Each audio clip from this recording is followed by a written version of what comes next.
So one more hand. Just a walk in the last hand? That's not gonna happen, I guess.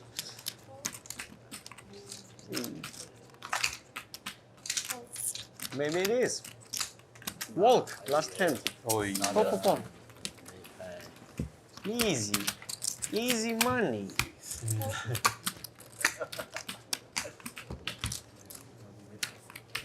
22. No. Give you a chance to get some refund. If you can get lucky. Just move all in. Fold to Tony G. 쏜잖아. Đây, cái dưới rồi.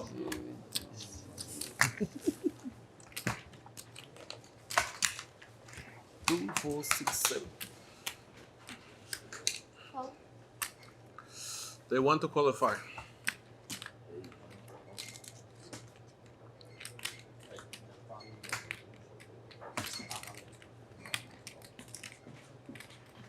Probably do like a big all-in hand. Just will be cool. The three of us like move all in with random hands. We're playing a nice, friendly, casual 2,000, 4,000, 8,000 game on Triton Poker. It is the last hand of the session. It folds around to Tony G in the small blind, playing about $1.1 million deep. He raises it up with the King-9 offsuit to 22,000. I probably would have gone a little bit bigger because he is out of position against two world-class players. But whatever, 22,000 from him. Isaac Haxton in the middle, in the big blind, opts to call with Jack-10 offsuit, which seems good to me. And then Mikita Badziakouski, one of the best players in the world, decides to defend his straddle with Queen-7 offsuit. Oh, look, I realize that he's getting good odds. He's in position. Tony G's in the hand. But I think I probably would have ditched the Queen-7 offsuit. It's tough to say. I presume Mikita's going to play better than I would, so he calls and sees the flop. So the very last hand, Tony G with top pair. Gonna fire out. Haxton's got middle pair and Badziakouski bottom pair. Lose 900.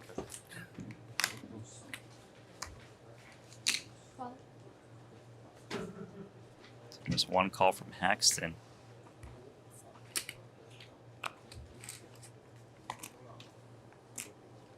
Mikita has seen Tony G make a lot of bluffs, random stabs. So there's a chance he thinks his 7 is good occasionally, as long as Haxton's got some straight draws. He's going to continue as well. He's got position.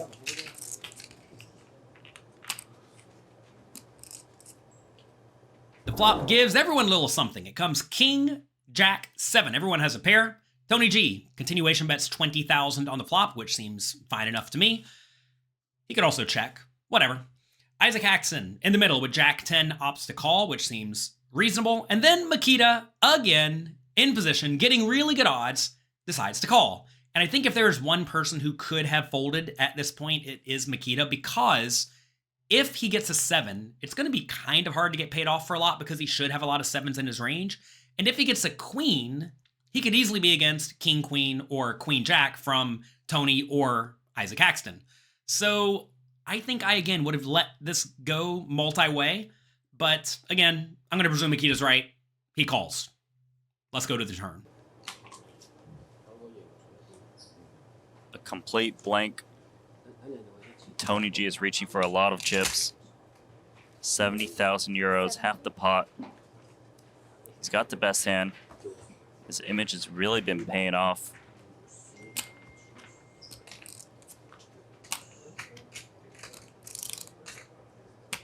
There's no flush draws. So both Haxton and Badziakouski really only beat straight draws from Tony G. But then again, Tony G's been betting random hands, so could just be like a 5-4 offsuit. Haxton's going to fold one of them. But now it's on Badziakouski. A very weak pair.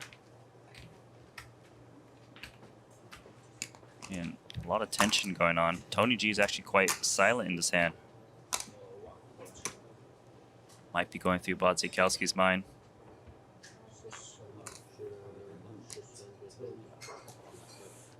Wow. It is going to call here a third pair. 270,000 euros in the middle.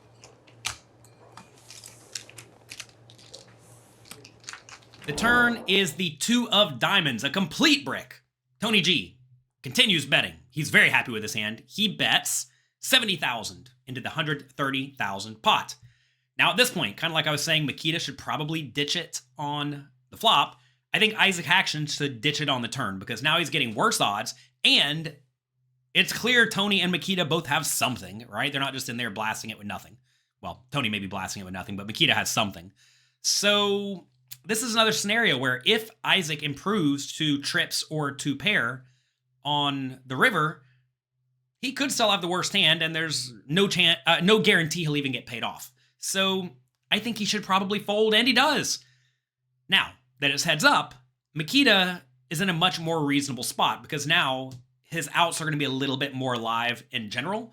So I don't mind calling the turn. That said, I think folding's probably still just best. Like when Mikita's in the spot, I don't think he especially wants to have a queen because a queen blocks very logical draws in ace queen, queen 10, and queen 9, right? So a tough spot for him, but he is in position closing the action heads up now. So now I think it's at least a little bit more reasonable to continue on the turn, which he does. River card is the 8. Okay, still have profit. Second last hand lost 200 grand. Tony G is still value betting top pair for 9 kicker. 120,000 euros. Y'all got cover chips. I already counted. Let him get in. To the left. Yes, let him get. Let him What's go in. crossing Badziakouski's mind is that this is the very last hand, and maybe Tony G is trying to make a play to kind of rub it in his face after. Now this for you guys.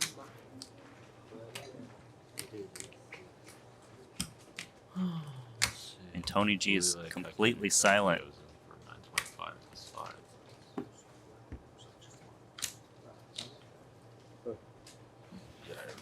Good break. Mikita beats queen 10, ace queen, and pretty much just any random hands. Oh, sleep 5 hours. 10-9 did get there.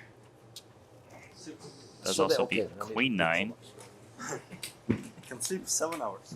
but there's a lot of hands that beat him. Any king. Makita reaching for chips. Just like this. Raises to 400,000. Wow, what a sick play. The river is the 8 of diamonds. Tony G, greedy, greedy, greedy man, decides to go 120,000 into the 270,000 chip pot. And then Mikita, sensing a marginal made hand, does not call, does not fold. No, no, no. None of that. He says 400,000 on the last hand of the day. That's strong. You know, once he does get to this point in the hand, a 7 is very rarely going to be good. So, is it a reasonable bluffing hand? I think the queen is actually still kind of bad for him because he blocks some auto folds from Tony, mainly in queen 10, queen 9, and ace queen if he does have it. That said, I think having a 7's quite reasonable because the 7's probably not good against this smallish bet size all that often. So, sure, go for it. If you think Tony will fold. Yeah. Can Tony G make the call here of just top pair, no kicker? Cool. Wow, he snap calls pretty much on the very last hand.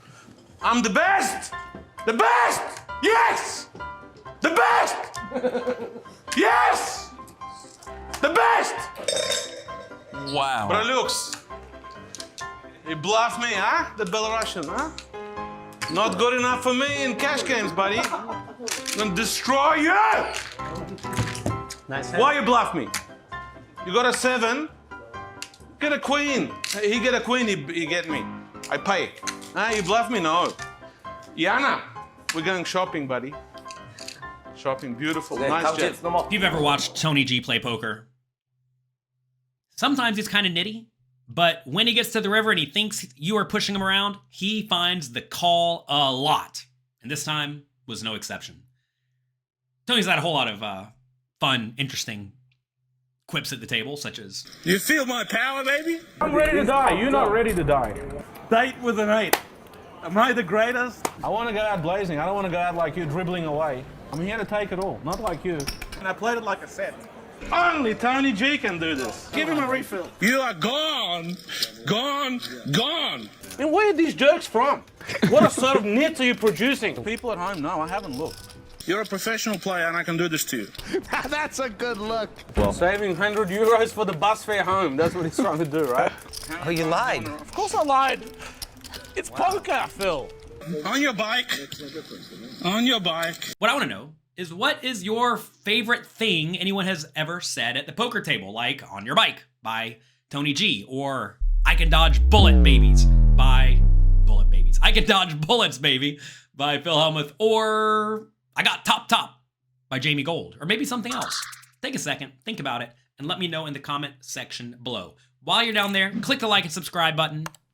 Thanks for watching. I appreciate each and every one of you, and I'll talk to you next time.